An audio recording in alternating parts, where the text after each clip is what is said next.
Halo semua, selamat pagi. Selamat datang di bacaan hari ini. Hari Selasa tanggal 31 Agustus tahun 2021. Tidak terasa ini udah hari terakhir bulan Agustus. Sebentar lagi masuk ke bulan September, luar biasa. Selamat datang di bacaan harian, bacaan umum untuk semua zodiak. Ambil hanya jika resonate. Silakan lihat description box di bawah video ini untuk rangkuman bacaan hari ini. Jadi kalau kita lihat ini tanggal 31, kemarin tanggal 30 ya. 30 kita lihat gambarnya tanggal 31. Hampir sama, masih ada kan garisnya, masih ada tanggal 30. Hanya saja bulan sudah keluar dari cerita yang kemarin. Tapi cerita kemarin berarti kita bawa karena kemarin kita mencerapnya karena bulan ketemu dengan semua transit tersebut. Sekarang keluar dia membentuk transit yang lain, tetapi transit yang kemarin itu masih ada karena kan yang lain planetnya lebih pelan bergeraknya, sehingga memang masih ada. Jadi logikanya kalau misalnya kemarin itu situasinya seperti masa orientasi ya, maka sekarang sebenarnya masih. Hanya saja fokusnya hari ini bukan itu. Fokusnya adalah kan selalu bacaan harian selalu di bulan. Bulan membentuk trine dengan Venus. Ya, energi femininnya sangat kental di sini karena trine berarti sama-sama dari zodiak atau dari elemen yang sama. Elemen udara, Elemen udara dari Gemini dan Libra.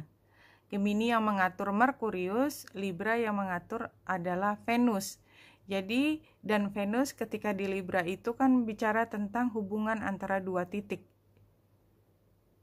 Kalau di Gemini, hubungan dengan satu titik dengan banyak titik lain, tetapi tetap fokusnya di satu titik, yaitu diri kita sendiri. Beda dengan kalau di Libra itu dua titiknya sama berat. Kalau di Gemini titiknya yang di tengah, jadi egosentrisnya kelihatan sekali. Nah, karena fokusnya tetap di diri kita ya, dan kemarin keluar ada dua kartu tarot 9 ya, Nine of Cups dan Nine of Pentacles, di mana fokus ke diri sendiri itu sebenarnya masih kita bawa juga. Hari ini kita mampu untuk just being ourselves, be happy with ourselves, and content, atau kita puas dengan situasi sekarang. Jadi kita tuh bisa membuat diri kita tidak terganggu karena fokusnya memang di kita. Somehow selain kita melihat satu titik kita dengan banyak titik di luar, karena kita masih mencerap energinya Gemini ya, jadi kita masih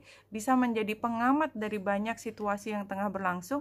Somehow kita menemukan titik lain yang lebih bersinar daripada titik-titik yang lain, tetapi tetap fokusnya di diri kita.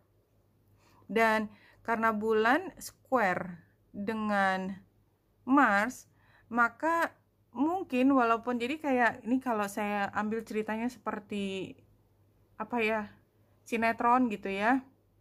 Jadi kayak kita di masa orientasi tadi kan hingar-bingarnya kemarin kita udah lihat mana kakak yang galak segala macam. Ini konteksnya sinetron ya. Terus tiba-tiba celing gitu, kita ngelihat seseorang yang menarik perhatian kita, yang kalau digambarkan itu jadi slow motion, rambutnya dikibaskan gitu, kita tuh seperti terpana. But somehow entah dianya galak atau ada pihak lain yang mengklaim dia, sehingga kita yang oke. Jadi saya hati-hati gitu. Jadi ini kayak ceritanya seperti itu ya. Tentu saja ini tadi sinetron adalah penggambaran, tetapi artinya ketika kita masuk dalam situasi ini, kita menemukan ada potensi bahwa kita mungkin akan membina hubungan lebih jauh dengan titik lain, apapun, bisa orang, bisa area kan. Kalau kita di kerjaan kan mungkin kita di bagian penelitian kali, enggak, kita bagian pelatihan, enggak, kita bagian itu aja produksi, misalnya seperti itu. Jadi ada satu titik di mana membuat kita hatinya tertangkap gitu ya. Tapi somehow kayaknya kalau diproduksi itunya orang-orangnya galak-galak banget. Iya, tapi kan paling keren di sini. Misalnya seperti itu. Jadi ada situasi di mana kita masuk dalam situasi baru, tetapi dan kita baru mengenal kulitnya saja, kita sudah jatuh hati pada satu titik, tetapi kita juga melihat potensi masalah di situ, which is belum tentu juga, termasuk jatuh hatinya belum tentu juga nantinya, tapi yang jelas ada ketertarikan kita untuk arah ke situ. But somehow is menyenangkan gitu loh. Kalau menurut saya itu adalah masa dimana deg-deg plus gitu kan. Gimana sih rasanya ya? Kita tahu banget bahwa itu adalah selalu cerita yang selalu asik untuk dibuat sinetron. Artinya memang sangat membangkitkan emosi gitu. Nah, kalau dari gambar sini somehow anyway kita udah merasa udah menjadi in group, istilahnya in group. Kita merasa sudah menjadi bagian yang tadinya mungkin kalau dari hari Minggu ke Senin kita masih rasanya orang luar yang masuk ke dalam satu situasi, sekarang sudah merasa menjadi anggota dari itu, dan kita identitas kita sudah kita letakkan juga di situ ya. Jadi kalau misalnya tadi saya contoh adalah institusi, organisasi, tempat belajar, dan kita melihat ada potensi untuk kita berkreasi di situ, dan kreasi itu kan bisa macam-macam bentuknya, termasuk membangun satu produk baru, menciptakan sesuatu, menciptakan hubungan yang indah, macam-macam yang namanya kreasi, tetapi sesuatu yang menyenangkan. Dan kreasi yang tidak menyenangkan namanya bukan kreasi ya. Jadi biasanya kreasi itu adalah situasi di mana kita tuh sangat terdorong, nggak tahu kenapa, untuk melakukan hal tersebut. Jadi misalnya berkreasi senang nyanyi gitu ya. Saya suka nyanyi, saya nggak bisa tahan untuk tidak membiarkan saya berlatih nyanyi, karena ada sesuatu yang memanggil, sesuatu yang saya tidak bisa jelaskan, tetapi saya harus melakukan. Itu yang namanya kreasi. Jadi kreasi itu enggak, kamu mbok ya nyanyi gitu. Enggak bisa, walaupun saya pintar nyanyi pun, ya kalau enggak ada dorongan untuk menyanyi, saya tidak akan nyanyi, dan saya biarkan kemampuan nyanyi saya biarkan gitu, tidur, kemampuan itu tidur. Nah, kreasi itu ketika ada sesuatu yang memanggil, kita nggak tahu kenapa, dan kayak kita terdorong, dan kalaupun kamu nggak boleh nyanyi, berisik tahu gitu misalnya ya, itu somehow kita akan cari cara, gimana pun caranya supaya saya bisa nyanyi. Jadi bayangkan kalau itu konteksnya dibuat menjadi jatuh hati ya, jatuh hati ke orang ya, kan kita bisa bayangkan betapa kita nggak bisa nahan, kita nggak tahu kenapa, kita rasanya ingin reach out, menjangkau, kontak, apapun, lewat mau WA, mau apapun, walaupun sukar atau dia menolak terus, somehow kita akan berusaha, dan kita nggak tahu kenapa punya dorongan begitu besar. Itu yang namanya kreasi. Dan kalau kita lihat di sebelah kanan ada gambar beruang, itu kayak panggilan yang luar biasa untuk berkreasi, apapun tadi konteksnya. Jadi saya menyebutkan tadi tidak hanya hubungan dengan orang lain, tetapi mungkin dengan area expertise tertentu, atau ya apapun. Lady of the gift, generosity, receiving, withholding. Kalau saya sih ya ini kayak jatuh cinta, kayak habis dipanah, asmara gitu. Dan ini nggak harus cinta romantis ya, kayak ditiup kan tiba-tiba, aku nggak tahu kenapa ya aku terdorong sekali untuk ke arah situ. Dan mungkin ada potensi di sini. Harvest Moon, kalau saya melihat di sini, kalau kemarin kita sering dalam periode jatuh hati, mencoba gagal, periode jatuh hati, mencoba gagal berkali-kali, mungkin ya, karena nobody knows, mungkin ini adalah saatnya mungkin kita punya probabilitas untuk berhasil yang lebih tinggi. Mudah-mudahan kita kan hanya bisa mencoba, mengupayakan. Apapun hasil terakhir itu bukan kita yang menentukan, ada yang lebih besar, tangan yang lebih besar yang menentukan. Anyway, kalau kita lihat 3 kartu berikut ini, forgiveness pertama, kedua adalah study, belajar. Jadi apapun yang terjadi yang lalu, yang lewat ya udah lewat. Forgiveness itu kan gitu, apapun yang lalu kita udah nggak ambil hati lagi, nggak harus hubungan cinta dan luka hati dan lainnya, tapi ya udah gitu, yang namanya masa SMA begitu indah udah lewat, udah nggak di SMA lagi, indah ya udah lewat gitu. Jadi bukan berarti harus ada yang salah di situ, enggak, tapi ya udah lewat, fokus kita udah ke depan. Forgiveness, study kita belajar satu hal yang baru. Jadi kalau konteksnya tadi seperti masa orientasi, ya ini memang ini saatnya masa orientasi karena kita udah nutup yang lalu, kita mulai yang baru. Dan gimana ke depannya, kita nggak bisa dibilangin kamu harus begitu, begini, dan apapun dalam satu hari ya. Jadi kita hanya perlu yakin bahwa setiap langkah di hari demi hari selalu ada yang membimbing. Sebagaimana kita sudah bisa lewat masa SMA kemarin, SMA tadi kiasan juga ya, bahwa waktu masuk SMA kita penuh dengan antusiasme dan segala macam, dan di sepanjang jalan ada cerita cantik, cerita buruk, cerita nakal, cerita segala rupa di situ, cerita kerja keras, jungkir balik, sakit karena harus belajar, sakit karena ini dan itu, tapi somehow kita bisa lewat. Kenapa kita bisa lewat? Kita bisa lulus SMA karena memang di setiap langkahnya, setiap masalah yang kita hadapi itu selalu ada divine guidance. Dan divine guidance itu nggak harus yang rumit-rumit, kadang-kadang dari cara berpikir kita sendiri, karena sebenarnya guidance atau bimbingan itu kan tidak harus tampak seperti dua orang. Ada yang namanya hati nurani, ada yang namanya akal kita, karena akal kita itu kan juga pemberian. Hati kita, intuisi kita, apapun itu yang membimbing kita ke jalan di mana kita bisa berhasil melewati masa tersebut. And this is very good cards, no? Semuanya bagus. Anyway, saya lihat dari dan Ace of Pentacles. Jadi memang sangat kerasa. Dari kemarin kita sudah mulai masuk situasi baru. Kemarin rasanya masih out group, sekarang udah in group. Nah, ini adalah kesempatan dimana kita bisa mengembangkan lebih jauh kreativitas kita. Tapi challenge-nya tentu saja stuck in the past. Ya tadi masa SMA-nya nggak dilepas ya. Kalau kita keluar dari hubungan masa lalu itu masih mendominasi kita. Jadi kalau kita misalnya punya pacar, ini saya ngomong yang masih yang levelnya nggak berat ya, punya pacar itu orang yang ganteng banget segala macam atau cantik banget gitu ya, terus dan gak berhasil karena nggak meant to be aja gitu ya. Ya namanya juga masa SMA kayak yang bagus aja nggak ada di masa yang berikut kan, enggak, tapi somehow itu masih terngiang-ngiang gitu. Jadi sebenarnya di lingkungan kita banyak potensi, karena kita lagi ngomongin kreativitas kan, masih banyak potensi bagus, banyak kreativitas baru yang bisa kita kembangkan, tapi somehow kita masih stuck sama yang lalu. Jadi kalau misalnya yang lalu kita membuat baju ya, saya ambil kreativitas adalah membuat baju. Kita punya cara membuat baju begini.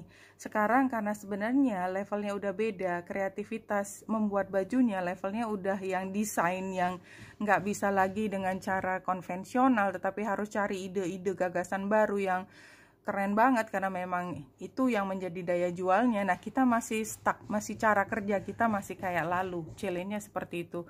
Advice-nya adalah ya memang benar-benar harus mencoba membuka mata untuk cara baru, kita beradaptasi dengan situasi yang ada sekarang. Kita harus belajar. Dan tadi ada penggambaran buku, mana tadi ya, bukunya di mana ya, kayaknya ada buku study iya. Jadi memang ini advice-nya adalah kita belajar semua yang baru, buka mata. Mungkin udah nggak relevan lagi apa yang kita pelajari di SMA tanda petik tadi.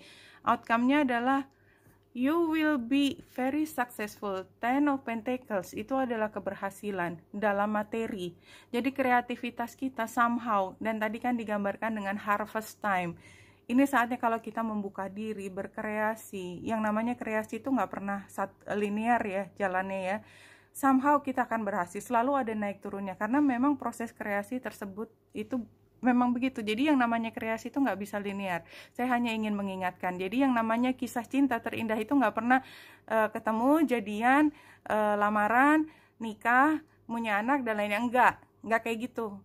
Ya itu ringkasan cerita yang udah kecil banget. Nggak pernah begitu. Jadi yang namanya proses kreasi, kalau kita ingin membuat sesuatu, prosesnya pertama belajar. Salah, jatuh, berhenti. Kemudian tiba-tiba ada kesempatan mulai lagi mencoba. Kemudian menemukan ide baru setelah yang kedua. Stuck lagi, berhenti lagi. Itu namanya masa pengendapan. Jadi semua proses kreasi selalu butuh masa mencoba, membuat, berhenti, diendapkan, kemudian mengembangkan dengan fresh eye, ya, fresh eye untuk mulai lagi. Dan itu bentuknya adalah seperti spiral, seperti diulang lagi tetapi tidak pernah pada titik yang sama. Itu proses kreasi. Jadi kalau kita berharap seseorang itu pintar ujuk-ujuk, nggak bisa, karena memang secara alamiah yang namanya proses kreasi itu adalah proses seperti spiral dan selalu butuh pengendapan, atau ya kalau istilahnya kita butuh piknik gitu ya. Jadi harus ada masa di mana kita tidak memikirkan sama sekali hal tersebut, sehingga membuka kemungkinan untuk ide baru, gagasan baru, fresh eye masuk di dalam kreasi yang sudah pernah kita buat. Oke, saya nggak tahu kenapa saya panjang lebar tentang kreasi, tapi kayaknya memang ada kaitannya dengan kreasi di sini. If you give up your obsession with time, you will grow younger and healthier with the passing years. Jadi tadi proses yang saya sebutkan seperti spiral itu kan tentu butuh waktu kalau dari kalender manusia, ya, kalender manusia juga. Jadi begitu kita nggak mau, saya sudah nyoba 10 tahun, kita nggak tahu kalau kita belajar tentang atau kita mengetahui salah satu produk ayam goreng tepung yang paling populer di Indonesia dan di seluruh dunia, itu dia menemukan resepnya ketika dia sudah mencoba bolak-balik gagal, udah pensiun dari tentara, ya, if you know what I mean. Dan itu diperoleh ketika umur dia udah di 60-an or something, ya. Tapi dia menjadi legacy untuk seluruh dunia. Tetapi itu bukan proses yang mudah. Kenapa? Karena dia obsesinya nggak pernah dia matikan, ya. Dan walaupun umurnya terus berjalan dan dia punya pekerjaan lain selain pekerjaan membuat makanan tadi, kreasinya dia di makanan itu, maka kita tidak pernah tua. Bayangkan makanan itu sampai kapanpun rasanya tetap fresh, karena produknya itu sendiri menggambarkan itu tidak lekang dimakan waktu, karena memang semua orang suka. Nah, anyway, itu tadi hanya salah satu contoh. Intinya adalah ketika kita tidak membatasi diri kita dengan usia kalender, waktu kalender manusia, karena yang namanya waktu, kalau di dunia spiritual tuh kan nggak ada dimensi waktu. Kita ada angkanya. Bayangkan kalau tidak ada dimensi waktu, maka zaman Majapahit, kemarin saya sempat nyebut Majapahit sama zaman sekarang itu kan kayak di satu titik juga kan. Anyway, itu. So, kalau kita tidak terobsesi dengan waktu kalender kita bisa berkembang menjadi lebih muda, lebih sehat with the passing years, if you know what I mean. Kalau kita lihat juga banyak, ini buat kebanyakan perempuan ya, banyak artis yang luar biasa keren banget, makin berusia makin keren. Dan kalau dibandingkan foto dia waktu masih muda, artinya 20-an, 30-an dengan foto yang sekarang ketika usianya udah sama sekali jauh dari itu, kok rasanya kok lebih cantik ya, somehow. Why? Karena dia berkreasi. How? Kreasinya dia adalah dia di dalam kecantikan. Kreasi teknologi kecantikan macam-macam dia bisa termasuk dari bentuk shape ya, bentuk tubuh, kesehatan tulang, karena yang namanya cantik itu tulangnya juga sehat kan, kesehatan kulit, cara dandannya dia dan lain sebagainya. Itu satu hal yang sangat rumit. Yang jelas kalau di dunia kedokteran itu satu spesialis tertentu, artinya itu bukan hal yang kecil seperti ngomong keseharian, enggak. Itu adalah sesuatu yang sangat besar areanya dan kita bisa pelajari.